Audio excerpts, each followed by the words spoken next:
Hello and welcome to News Laundry Interviews. Today I have with me Professor Arun Kumar. Thank you so much for coming, sir.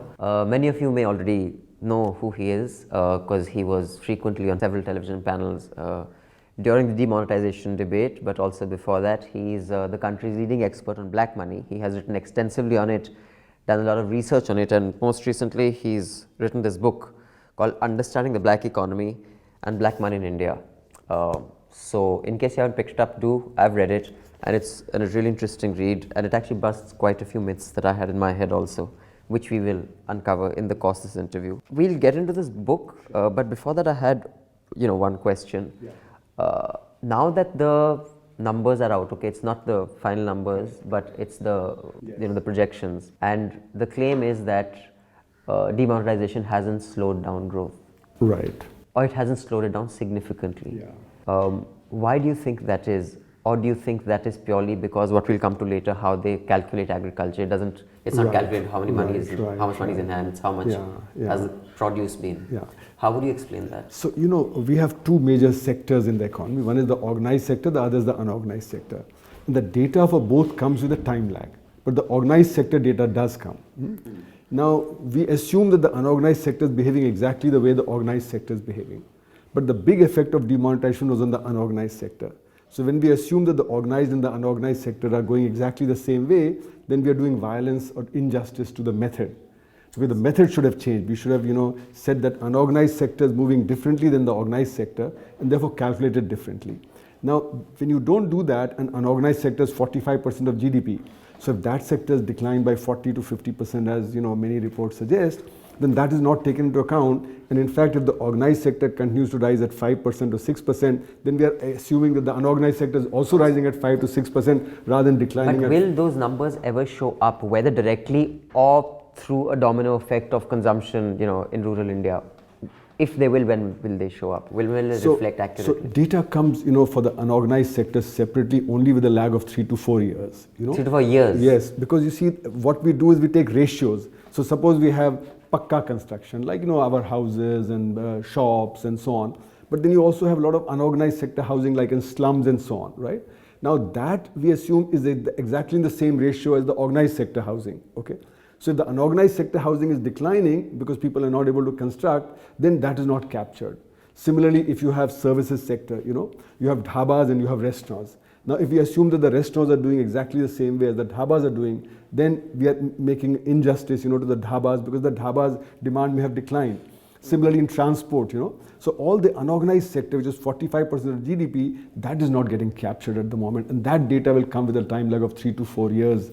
That won't come immediately because it's all dependent on the ratios that we are seeing. So you're saying right now this number is a good number to bandy about and have headlines about, but purely for academic reasons or policy reasons, it is not something you would really bet anything much on. Yes, so that's right. And like for the budget, if your tax revenue doesn't rise because you made the wrong assumption about the unorganized sector, then your deficit will get affected. Sure. So it will show up in those kind of things where the demand may decline and where the budgetary problems may come up because your budget deficit may turn out to be higher than what is projected. Now you have divided this book into 3 parts by and large. One is what is black money all about and how it's calculated. Yes. Then one about the remedies, and between the two you have also discussed the errors of how we think about black money. So first I just like to tell the audience, I didn't know that real estate or growth in that sector is calculated not by actual transactions but by the number of houses constructed. The method of calculating. The method of calculating is how much of this is used, how much has that grown, and accordingly it is assumed real estate has grown. Right. That is how it's calculated? Well, I'd make a distinction between real estate and construction. Okay. When I construct a house, I'm not necessarily selling it. Sure. When I sell it, it's real estate business, right? Okay. So first I construct, and in that the GDP is there. The economy grows as a result of that. But when I'm only transacting it, suppose I sell my house to you, then there's no production taking place there, right? That's the real estate business, where the constructed or ready-made houses are being booked or being transacted, right? So very little, only the brokerage is the production. So suppose I buy a house worth 1 crore rupees from you, right? then only 1% of that is my brokerage, that's say 1 lakh rupee. So production is 1 lakh rupee, but the real estate business is How 1 is crore. that factored into GDP numbers? So 1 lakh rupees taken, but 1 crore is not taken into the GDP. Right. Okay? So therefore, when we say that now the 1 crore has become 20 crore, so there's a capital gain of 19 crores of rupees. That 19 crore doesn't go into the GDP. Only the brokerage. But how do the people who calculate GDP determine whether the inputs used are for further selling or for oneself? So therefore, as far as construction is concerned, what I do is I look at the amount of glass used, the timber used, the cement used, the 6 major components that go into formal sector housing, and I make a ratio that so much steel, etc. together will make a house of this value, right?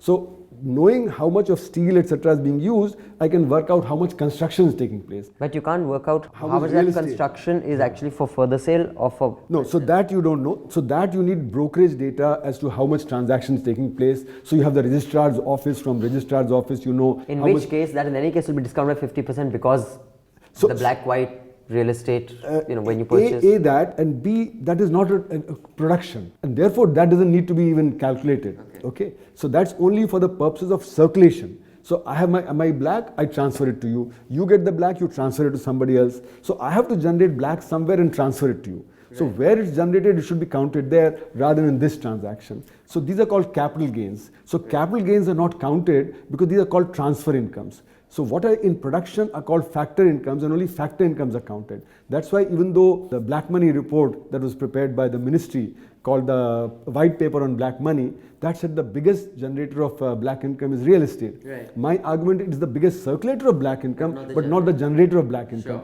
Because I need to generate that black income somewhere in production, somewhere in some other activity. Either by under-invoicing or by corrupt deals. Yeah. But any mechanism I can have. So those are transfers, and that's why real estate is the circulator, not the generator.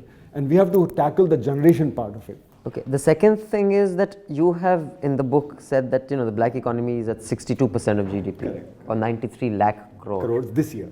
How does one actually come to this? I mean, is there any... Yes. So there are 4 methods by which we estimate the size of black economy. Now these are all basically large methods. They don't go into how much police generates and how much the judiciary is generating and how much the teaching is generating and how much the business is generating and how much the film is generating, etc. So what we do is there's something called a monetarist approach, where I'm looking at the money supply in the economy and from that estimating it. Then there's something called input-output approach. So I'm looking at how much energy is consumed by society and how much of that energy is being used to generate black or white. Then the third is survey. I do surveys of various activities and I combine them together. Fourth is what's called the fiscal approach, where I go sector by sector. So I first divide the economy into legal sector and illegal sector. So illegal sector being narcotic drug trafficking and crime and smuggling and such like activity where the complete income is black income. Right. Okay. So you get an estimate of that from various means. Then you look at the legal sectors. There you further divide it between agriculture and industry and finance and so on, and public sector and private sector. So you look at those and then try to aggregate that. So this is the fiscal approach which was first used by Caldor, Professor Caldor from Cambridge, who came in 1955-56, and he estimated the size of black economy then to be 4 to 5% of GDP. This is in India. This is in India. He came to India in 55. Then we have the Vanchu Committee in 1970 who gave the estimate for 1969-70 as 7% of GDP. And they all use this. They use the fiscal approach, okay? Sector by sector approach. Because you see, different sectors generate black incomes in different ways. Right. Okay? So like in agriculture, there's no income tax, and therefore by definition, there's no black income generation. Whether you declare your income or you don't declare your income, it's not. But that remains part of the unorganized sector, but it's not black. And It's what not you black. have said in this book is often the two are conflated. That's right, yes. The black, what we call black economy and black money are separate things. Black money may be or may not be a part of the black economy, and money that is part of the black economy may not necessarily be black money. Right. So, there are 2 concepts again in economics. One is a flow and the other is a stock. So like at the top of your building here, you have a water tank. It has water. That's a stock of water there. Now how much is flowing into the pipes and to your taps, that is the flow. So stock may be very large, but the flow may be very small. And the flow may be very large, but the stock may be very small. So stock doesn't mean flow. That's why black money doesn't mean black economy. Yeah, you've given the same example Yes, in the book yes. that it's a certain amount of black money. So what you're saying is that black money that is stored may or may not be part of the black economy. No, would be part of the black economy, but it is the wealth that has been accumulated out of your black income. But also money that is part of what we call the black economy and not necessarily be black money. Black money is one component of your black wealth. So when you have black wealth, you may put it into real estate, you may put it into gold, you may put it into business, you may put it into inventory. So many ways. Just like in the white economy, when I do my saving annually, I can put my money into banks, I can put them into various. So black money is the cash part. Right. So how much cash is there?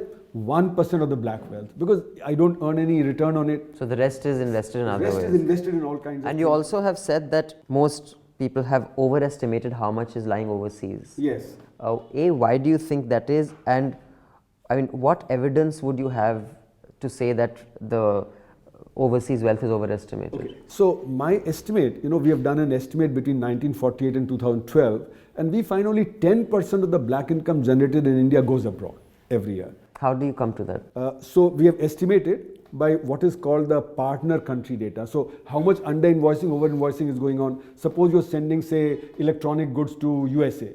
You price it at a low price here, but there you have to price it the usual price. So there's a IMF data called the partner country data, where if I'm exporting something, what is the price being reflected there in the US? That's the actual price. But what about the kind of money that lies in Swiss banks or Singapore's private bankers? So I'm coming to that. So therefore you generate every year this 10% is going abroad. Now a part of that is round trip back into India. Right. 30 to 40% comes back through Mauritius. Now that route may be closed, but Singapore, Dubai, there are some like 90 tax havens through which you can bring your money back. Now, when that money comes back, then only 50 to 60% is left abroad. Okay.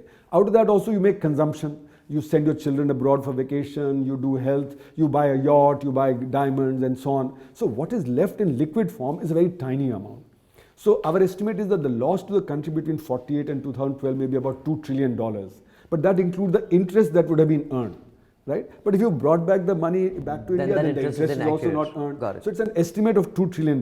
So what may be lying abroad may be only $600-700 billion at this point of time in liquid form, okay, which could possibly be brought back. But for that you have to identify whose money is there. So how is the money taken abroad? It's taken abroad through a process called layering. So there are 90 tax havens. So I take my money from India to say St. Lucia to St. Helen, then from St. Helen to Panama, Panama to Cayman, Cayman to Jersey, and then to Switzerland. So my money has gone from Jersey Island to Switzerland in the name of some shell company called Crocodile. So when you ask the Swiss government how much money does Arun Kumar have, they say Arun Kumar doesn't have any money. Its money comes from Crocodile company, which is a British principality, Jersey Island, so it's British money. So when you ask them, they say only 8,000 crores of Indian money is there. So who has the largest amount of money in Swiss banks? The British, because they have the largest number of tax havens, okay? And they set up these tax havens because after the, So if I understand, there is actually no real accurate way of really knowing because the amount of layers that, one passes through to reach, So how much is lying abroad, you may not know exactly, but how much is going out, that you can estimate. And we have done that estimation using this partner country data from IMF and the World Bank, so that data gives us some accurate idea of it. But that still leaves out hawala, okay? That still may leave out something like, your misinvoicing of certain other items, smuggling, etc. That you have to make some estimate.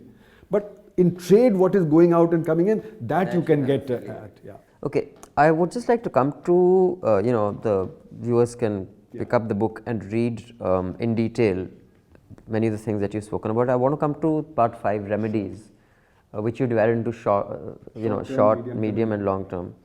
Now, optimistic as I am, reading the remedies, the possible remedies, I'm not convinced that anyone would want to do anything about this, and I'll tell you why. And I'd like to know what you think. In the short term, of course, once you said RTI, you also mentioned the Lokpal. Ever since RTI came in, let's face it hasn't been as effective as we thought it would be. Of course, yeah. The denials are huge during Mayawati's government in UP. Yes. They pretty much, they didn't appoint an information commissioner. Modi in Gujarat didn't. Right. We know what's happening with the CIC, the pending cases. So the way I see it, there was a ray of hope there. Yeah. But all political parties have come together and make sure that they shut that. Yes. Right? Correct. A Lokpal with any teeth seems highly unlikely now. Yes. It's highly improbable. Correct.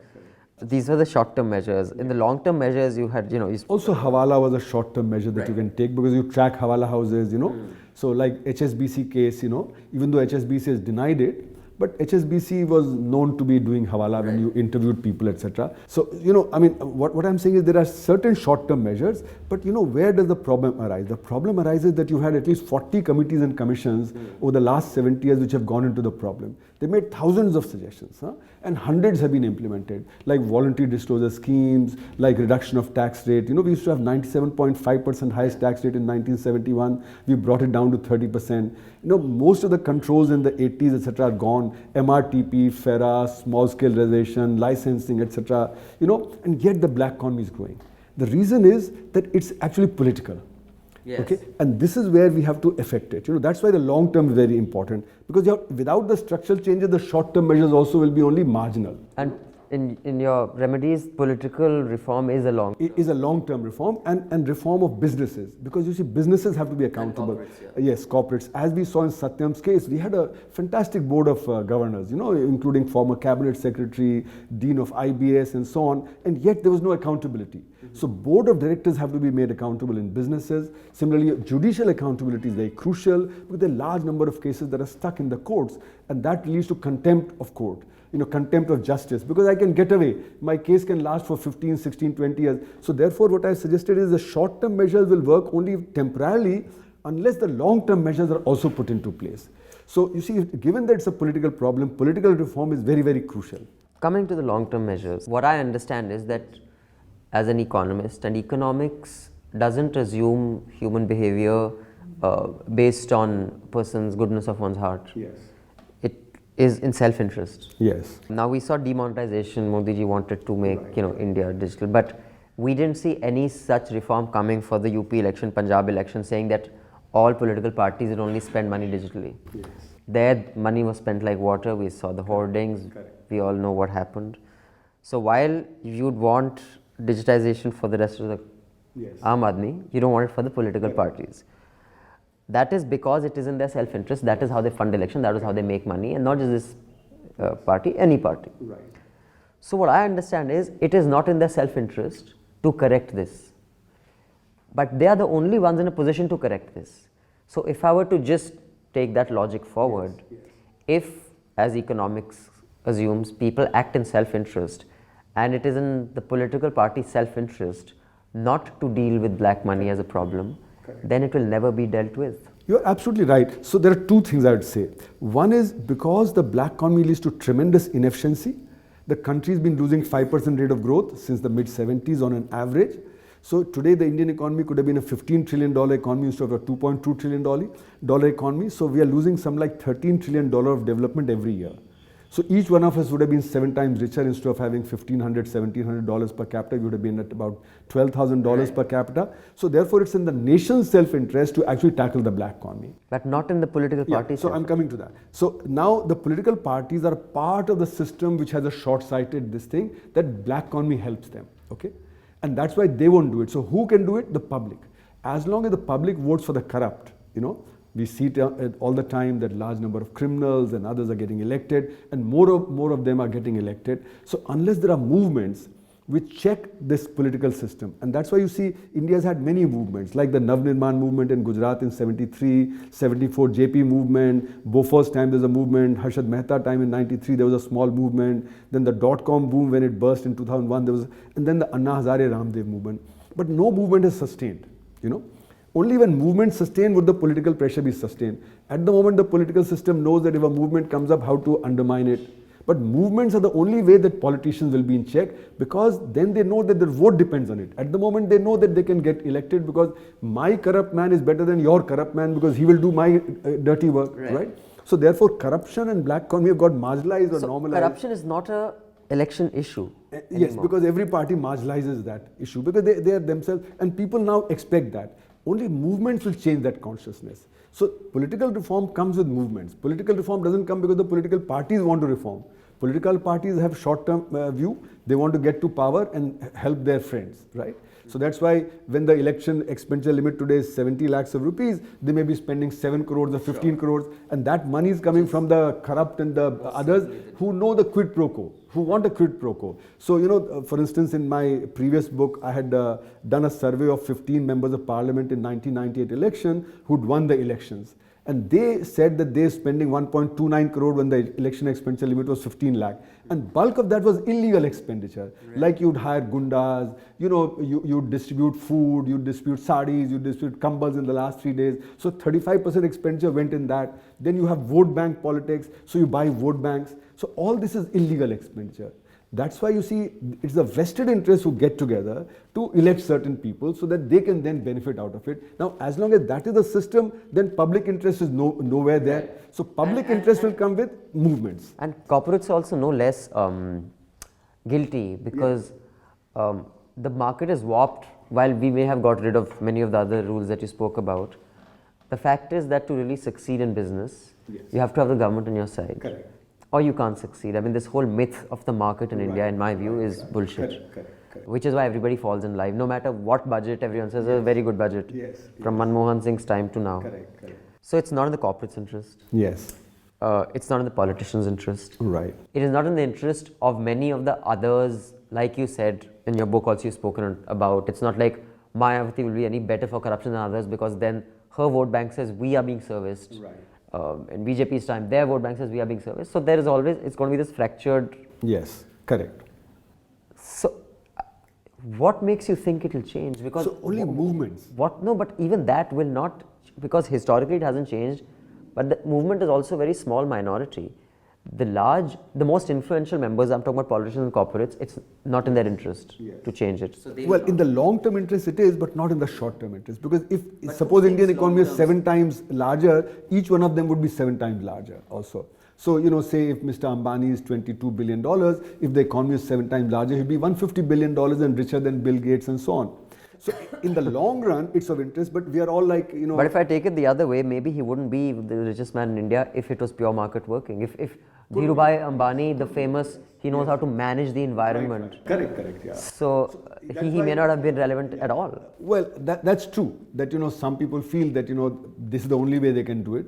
But as far as the economy as a whole is concerned, it's in the interest of everybody to tackle this economy so that development is better. I mean, we live in very pitiful living conditions. Very few countries in the world have this kind of, uncivilized existence where lack of toilets, lack of sanitation, disease, environmental pollution, etc. So it's in the long-term interest of society. Now, you're absolutely right. Those corporates who are successful today, they may feel that in the new environment, they would not have been that successful. Therefore, they may not want that change. So when will that change? So we have the example of the national movement. National movement, after 1857, the national movement started picking up only 40 years later in the 1890s. And we didn't ask for Poon Swaraj till 1927. In 1947, we got independence. So movements take time. So what you're saying is it takes a while. It takes a long time. And it depends on how many people come out. So like for instance, it is said that during the Quit India movement, only 2% of Indians came out. But that was strong enough for the system to change and for the system to put pressure on the British. Now my feeling is that even if 1% Indians come out, that would put enough pressure on the government to begin to change. So we saw during Anna Hazare and Ramdev movement that, the government started shivering, and that's why, they started thinking about Lokpal and they held parliament session at night, etc. But then the government found a way of circumventing this movement and very quickly undermined it. So movements are crucial, and history is not in my control. History is not in any individual's control. We are often very impatient that change should happen within my lifetime. But history is not my lifetime. History is a history of society. And that may take 20 years, that may take 50 years, that may take 70 years. But the direction should be that. Okay, for those of you who want to see in detail the remedies that Professor Kumar has suggested, you can pick up this book. But now I want to ask you a couple of questions that are outside the book as an economist. You have studied economics in Delhi University.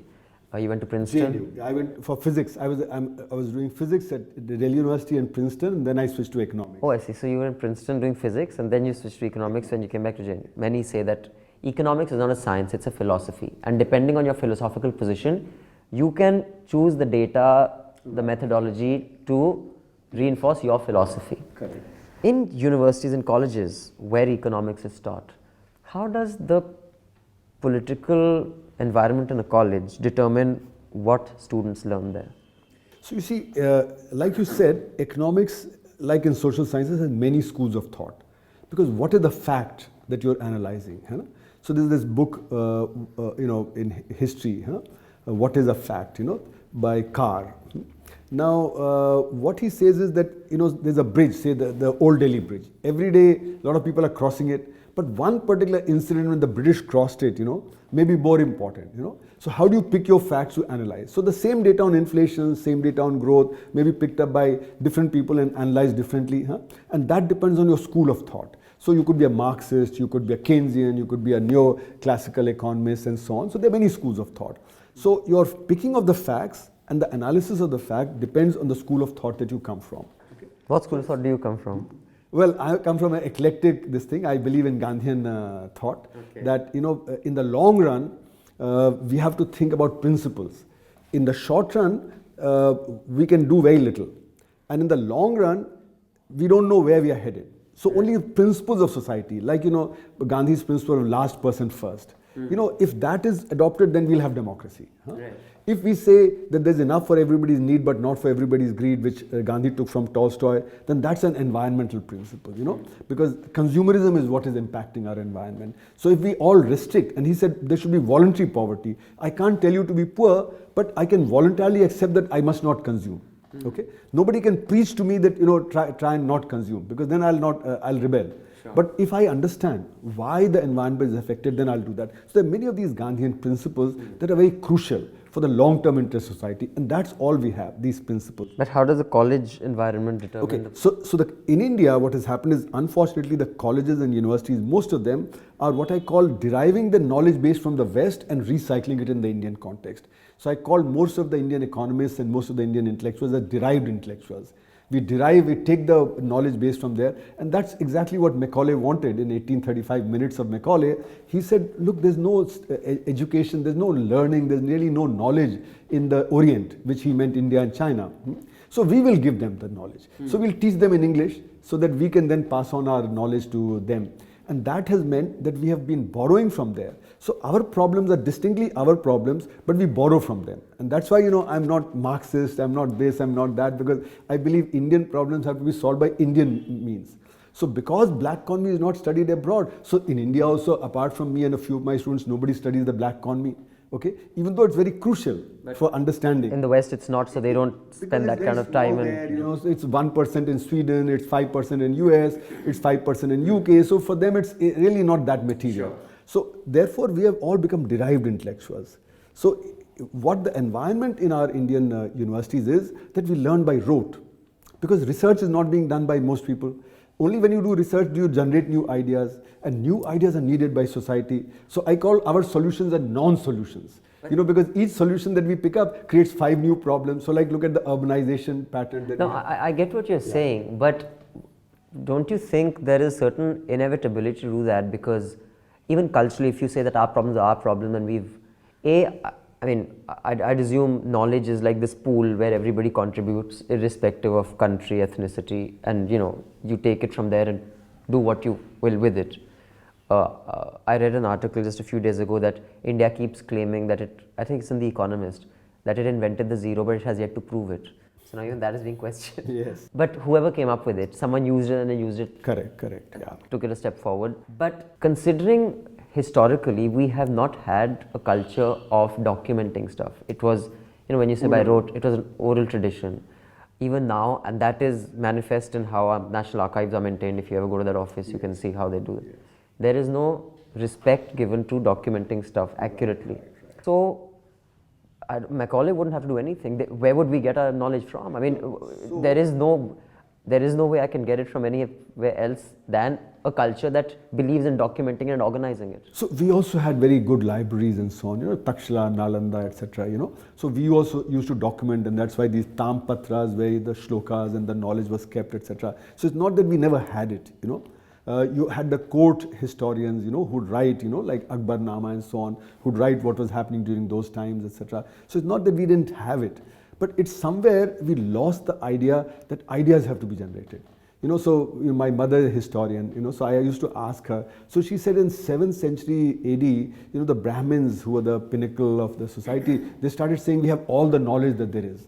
Now, the moment you say that we have all the knowledge there is, then the curiosity goes, and that's why you see that by 12th century, most of the great Indian universities, they decline, Takshila, Nalanda, Nagarjuna, etc. But that is the exact period when in Europe, the great universities started coming up, Padua, Pavia, Bologna, Cambridge, Paris, etc.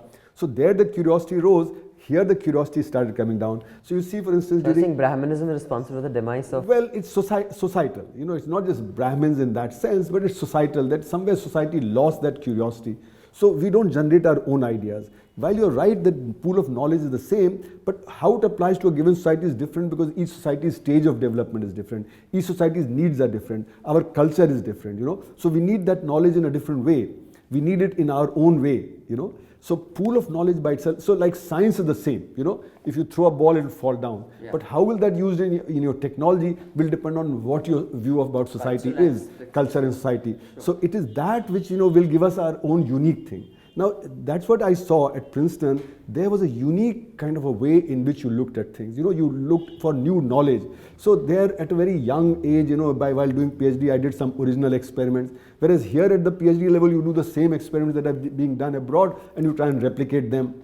So in economics also, what most of the economists do is they take a model from the US or UK and then apply Indian data to it and recycle it, But where is the new knowledge that is coming out of that, the new thing? Similarly at AIMS, when I checked with my friends in 1996, before writing my book, I said, what are the new procedures you're developing? So they say, no, the procedures are developed in London or in Pittsburgh, and we take them and we generate Indian data. So like for instance, cancer, smoking causes cancer. So we provide the Indian data for what is the impact, right? So the new knowledge is not being generated relevant to our society, and our society is a very different stage of development than the West. Where our poverty, where our common people. So socially relevant knowledge generation is very essential. And that's why I call solutions that we borrow from outside non-solutions. Because each solution that we borrow, yes, so like for instance, urbanization that we have created has created 50 more problems of transportation, of slums, of environmental pollution, of new kind of diseases. Because when you pack people in close proximity, new diseases and rapidly the diseases spread. So we have to worry about what kind of urbanization is good for us rather than simply borrow it from there. Right. So therefore, the UPA government really pushed for making these urban centers. I remember all their policymakers would talk extensively about, even in SEZ you have to make these urban centers. It's inevitable, urbanization is inevitable, so you might as well go with that. What you're saying is that is just because it worked in the US or elsewhere. Yes. It was a mistake to try to adopt it here. So China started talking about SEZs, but they also realized that these SEZs won't work and they gave up the SEZ policy. Now we should not just simply borrow. We should not simply say Bombay should become like Shanghai. Right. That Bombay has to be Bombay. Right. It's like saying JNU cannot be Harvard. JNU has to be JNU and Harvard has to be Harvard. Right. Because you cannot copy originality. That's a contradiction in terms. If I say copy Harvard, then you will be always a copy. You'll never be original. So therefore, we have to have originality in our thinking, and that is very crucial. And that's what I find missing in most of Indian education institutions, whereas that's what you see in the great institutions of the West. Okay, one last question.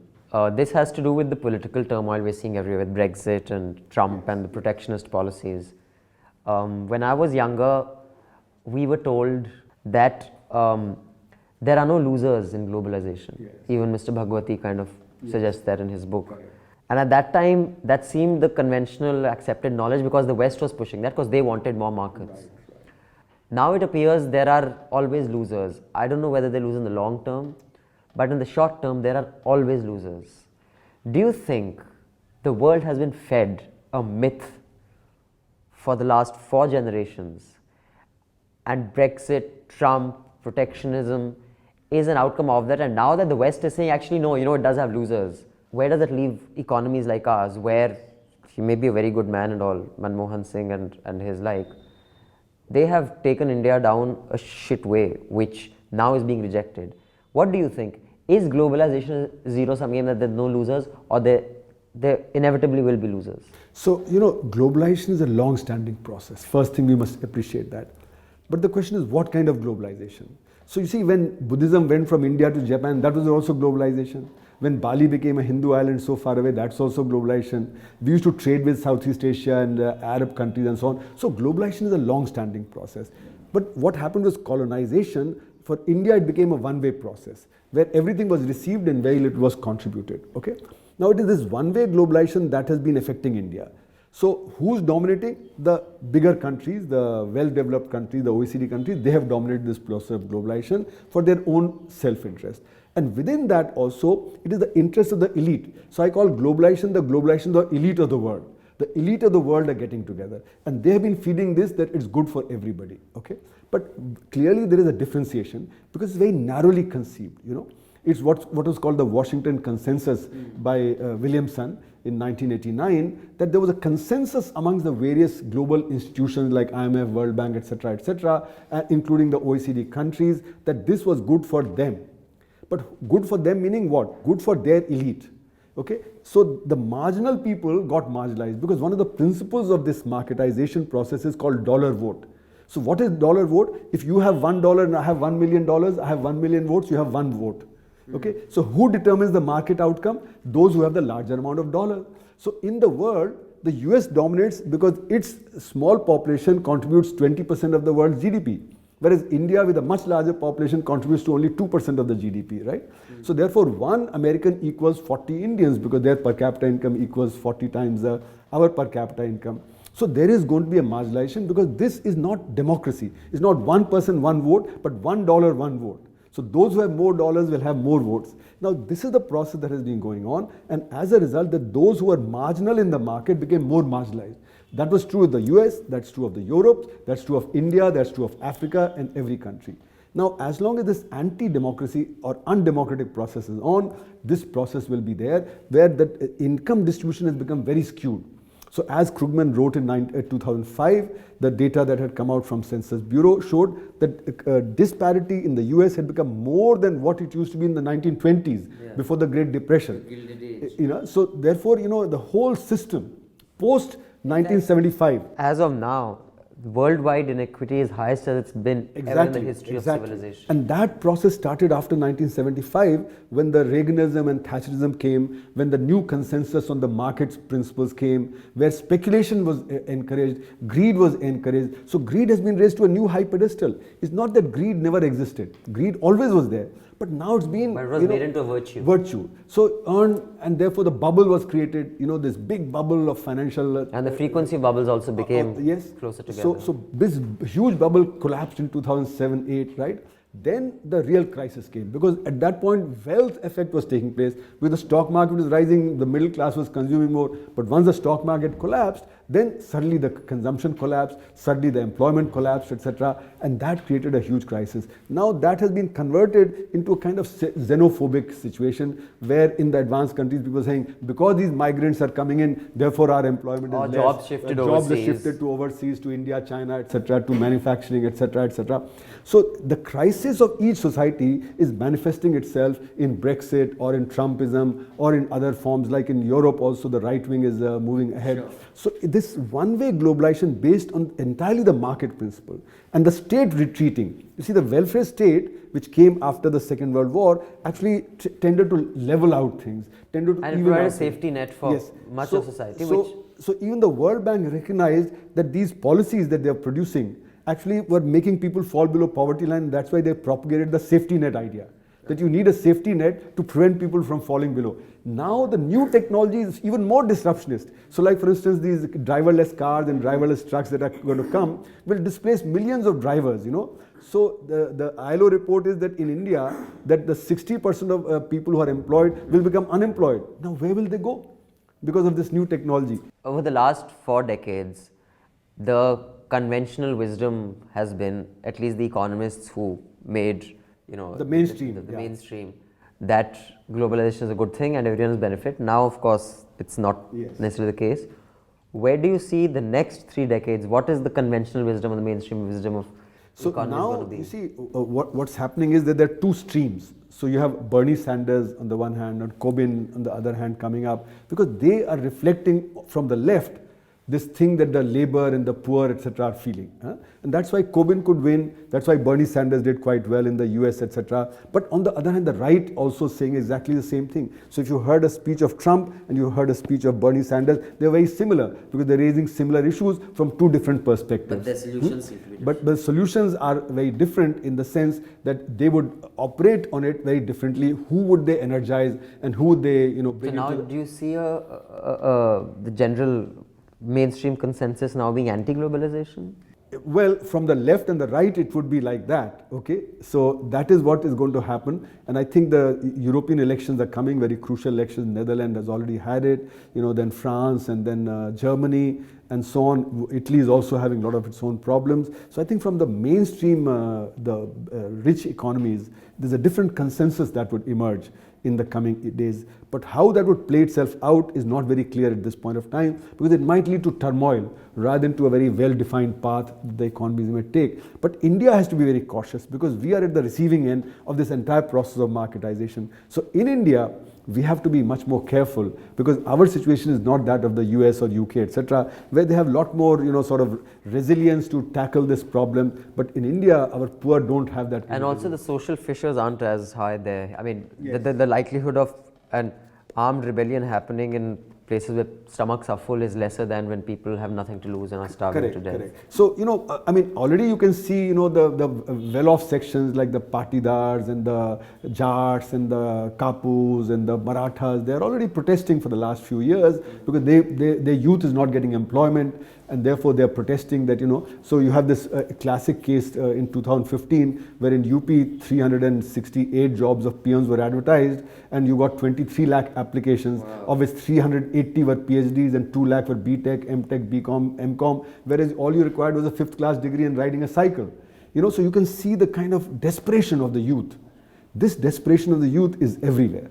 And this is dangerous because socially we are becoming very unstable. So politically, economically and socially, the world over, countries are becoming very unstable, You saw in Greece what happened, The new party came in with the promise that they would give an alternative, and then they had to do exactly what the European bank and the IMF had told them to do. So in other words, they couldn't work towards an alternative. So we need an alternative. We need to work towards an alternative and create a social consensus around the alternative. Otherwise, we'd also face very uncertain times. Thank you, Professor Kumar. Once again, the book is called Black Money, Understanding the Black Economy. It's by Professor Arun Kumar. I look forward to your next book. Hopefully it will be in the philosophical space of economics. I think that's a lot more fun, right? Thank you. But thank you for coming. Thanks. Bye. If you like that, click here to support us and down here to subscribe to our YouTube channel, and do check out the other stuff we do like News Laundry interviews, Why So Serious, animations, comics, panel discussions, podcasts which are really big, and much, much more.